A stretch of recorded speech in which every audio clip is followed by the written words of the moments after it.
Britain பாராளுமன்றத்தில் அங்கிருக்கக்கூடிய அனைத்து கட்சிகளுக்கான எம்பிக்கள் குழு மற்றும் பிரிட்டன் தமிழ் பாரத்தினுடைய சார்பாக பாராளுமன்ற வளாகத்தில் ஏற்பாடு செய்யப்பட்டிருந்த பொங்கல் நிகழ்வில் கலந்து கொள்வதற்காக லண்டன் சென்றிருந்தேன். அதற்கு பின்பாக அங்கிருக்கக்கூடிய இலங்கை தமிழர்களுக்கான ஒரு கூட்டமும்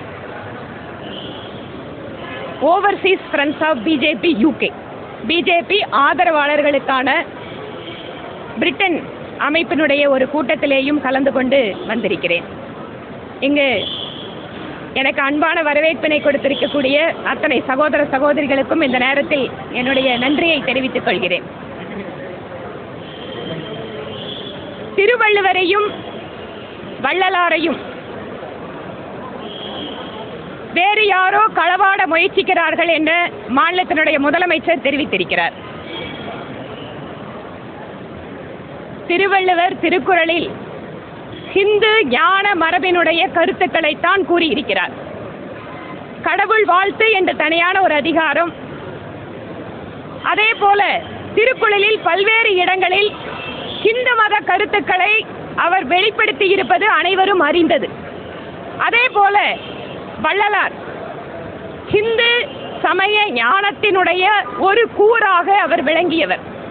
ஆனால் திராவிட மாடல் அரசு திட்டமிட்டு இந்த இரண்டு பெரும் தமிழ் அடையாளங்களை அவர்கள் ஹிந்துக்கள் அல்லாதவர்கள் போல அவர்களுடைய உருவத்திலே மத அடையாளங்களை தவிர்த்துவிட்டு வரைவது, அவர்களுக்கு ஹிந்து மதத்திற்கும் எந்த சம்பந்தமும் இல்லை என பேசுவது என்று எது இந்த நாட்டினுடைய அடையாளமோ, எது ஹிந்து ஞான மரபினுடைய சுதந்திரமாக சிந்தித்து செயல்படக்கூடிய தன்மையோ அவற்றையெல்லாம் மறுதலித்து தனியாக ஒரு தமிழ் அடையாளத்திற்குள்ளாக திராவிட அடையாளத்திற்குள்ளாக நுழைய வைத்து தங்களுடைய சுயலாப அரசியலுக்காக இதை பயன்படுத்துகிறார்கள்.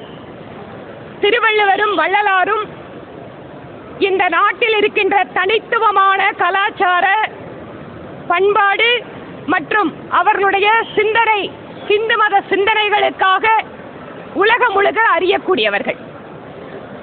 முதல்வரின் இந்த கருத்து திருவள்ளுவர் தினத்திற்காக அல்லது திருவள்ளுவர் திருக்குறளை பற்றி உலக அரங்குகளிலேயும் இந்திய நாட்டில் எங்கு சென்றாலும் பிரதமர் நரேந்திர மோடி அவர்கள் பேசுவதை பொறுத்து கொள்ள மாட்டாமல் ஒருவித பதட்டத்திற்கு உள்ளாகி மாநிலத்தினுடைய முதலமைச்சர் இம்மாதிரி கருத்துக்களை தெரிவித்துக் கொண்டிருக்கிறார். இலங்கையிலே யாழ்ப்பாணத்திலே மிகப்பெரிய ஒரு கலாச்சார மையம் ஒன்று இந்திய அரசினுடைய முழு நிதியுதவியோடு கட்டப்பட்டது. அதற்கு திருவள்ளுவருடைய பெயரை சூட்டியிருக்கிறது மத்திய அரசு. திருவள்ளுவருக்கு இருக்கை அமைத்து வட இந்தியாக்களில் கூட பல்கலைக்கழகங்களில் பெருமைப்படுத்திக் கொண்டிருப்பது பிரதமர் நரேந்திர மோடி அவர்கள்.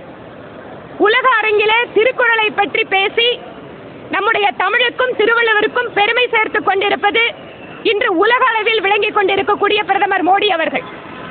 ஆனால் திராவிட மாடல் அரசு என்று சொல்லிக் கொண்டிருக்கக்கூடிய திமுக அரசு தமிழருக்கான மரபு அடையாளங்களை சமத்துவ பொங்கல் என்கின்ற பெயரிலே சீரழிக்க நினைக்கிறது. இதை நாங்கள் வன்மையாக கண்டிக்கிறோம். ஏனென்றால் சமத்துவ பொங்கல் யார் வேணாலும் கொண்டாடலாம், அதில் தவறில்லை. ஆனால் பொங்கலுக்கான அடையாளம் என்பது என்ன? இன்று ஜல்லிக்கட்டு விழாவின் போது கூட கோயிலில் இருந்துதான் காளைகள் அவிழ்த்து விடப்படுகிறது. கோயில பூஜை பண்ணதுக்கு அப்புறம் தான் ஜல்லிக்கட்டு ஆரம்பிக்குது. ஆக கோயில் என்பதும் இந்து மத பண்டிகைக்கான அடையாளங்கள் என்பதும் பொங்கலோடு பொங்கல் பண்டிகையோடு இரண்டர கலந்தது.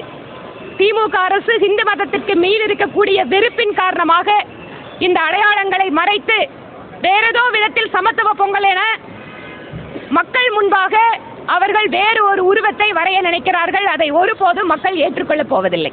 தமிழக முதலமைச்சர் பல்வேறு கல்லூரிகளில் சிறப்பு திட்டங்களை செயல்படுத்திட்டு வரோம். பேராசிரியர்களுக்கு ஊதியமும் கொடுத்துருக்கோம். ஆனால் துணைவேந்தர்களுக்கு மட்டும் மத்திய அரசு தலையிடுது.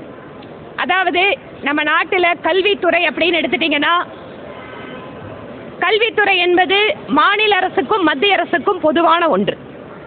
குறிப்பாக உயர் கல்வித்துறை என்பது அதிகமாக மத்திய அரசின் நிதியுதவியினால் நடத்தப்படக்கூடியது.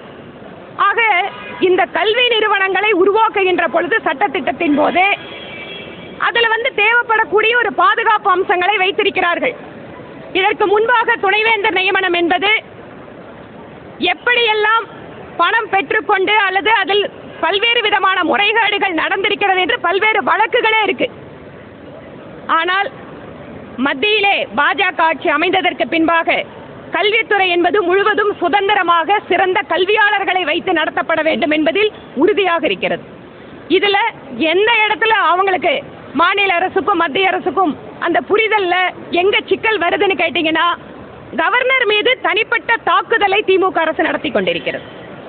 கவர்னர் அப்படிங்கிறவர் ஒரு வேந்தர், ஆனால் அவரை தரக்குறைவாக விமர்சிப்பதும் ஒரு கட்சி அரசியலுக்குள்ளாக அவருடைய கருத்துக்களை இழுத்து வருவதுமாக அரசியல் செய்வது திமுக அரசு.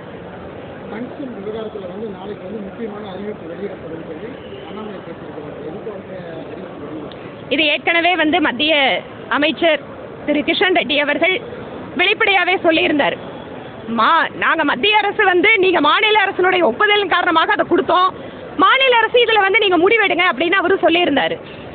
இது தொடர்பாக எங்களுடைய தென் தமிழகத்தில் இருக்கக்கூடிய கட்சியினுடைய நிர்வாகிகள் கூட இன்று போய் அவரை பார்க்கறதுக்காக டெல்லி வந்திருந்தாங்க. அதனால தமிழகத்தினுடைய நலனுக்கு ஒருபோதும் பாஜக அரசு பாதிப்பை ஏற்படுத்தாது. தமிழக மக்களுடைய நலனுக்காக தமிழக பாஜக எப்போதும் குரல் கொடுக்கும்.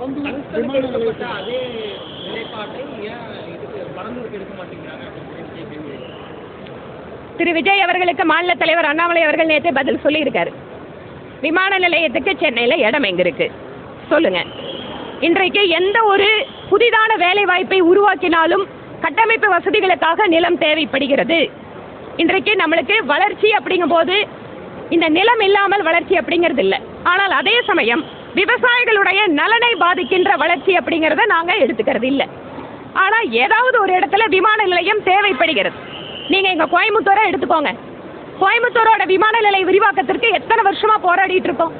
இன்றைக்கு கேரளாவில் இருக்கக்கூடிய கொச்சி விமான நிலையத்துக்கு கோயம்புத்தூரில் இருக்கக்கூடிய மக்கள் எல்லாம் அங்கே போய் எடுக்கக்கூடிய அளவுக்கு வந்தாச்சு.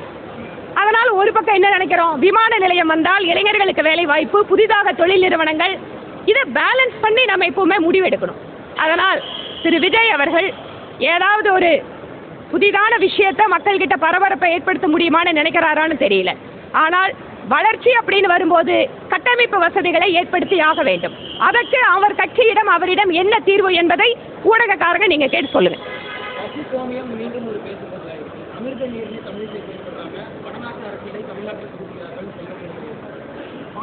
மட்டும் சாப்பிடுவாங்க, கோமியத்தை குடிக்க மாட்டார்களான்னு மாட்டு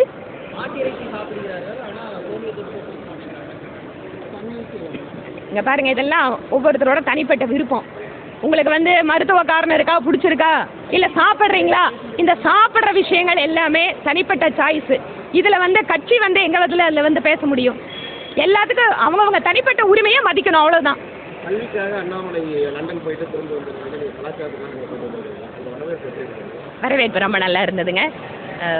அதாவது கனடா, பிரிட்டன் மாதிரி நாடுகளில் ஒரு மாதத்தை ஹெரிட்டேஜ் மந்த், கலாச்சார மாதமாக கடைபிடிக்கிறார்கள். ஒரு இன்க்ளூசிவாக கவர்மெண்ட்டை எல்லாத்துக்கும் பண்டிகைகளுக்கு முக்கியத்துவம் கொடுக்கறது. அந்த பண்டிகையின் போது அது தொடர்பான குழந்தைகளுக்கு அதை சொல்லித்தரது, அவேர்னஸ் கிரியேட் பண்ணுறது, கட்சியினுடைய அது பொலிட்டிக்கல் பார்ட்டிஸில் இருக்கிறவங்க அதில் பார்ட்டிசிபேட் பண்ணுறதுங்கிறத அது ஒரு பெருமையாக கொண்டாடுகிறார்கள். நம்முடைய தமிழர் திருநாள் இன்று வெளிநாடுகளில் உற்சாகமாக கொண்டாடப்படுவது அப்படிங்கிறது நமக்கெல்லாம் மகிழ்ச்சி அளிக்கக்கூடிய விஷயமா பார்க்குறேன். நாளை காலையில் போகிறேன் பார்க்கறதுக்கு. அதுக்கிடையில் இன்னைக்கு போய் எங்கள் கட்சிக்காரங்க எல்லாம் பார்த்து பேசிட்டு வந்திருக்காங்க. என்ன உதவியோ மக்களுக்கு நாங்கள் செய்யறதுக்கு தயாராக இருக்கோம்.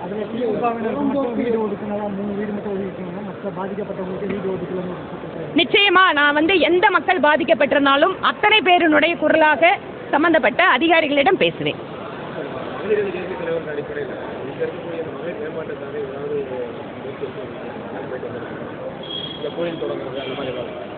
ஏற்கனவே நம்ம இங்கே தெற்கு தொகுதியில் நிறைய மகளிருக்கான திட்டங்கள் செயல்பட்டுட்டு தான் இருக்கு.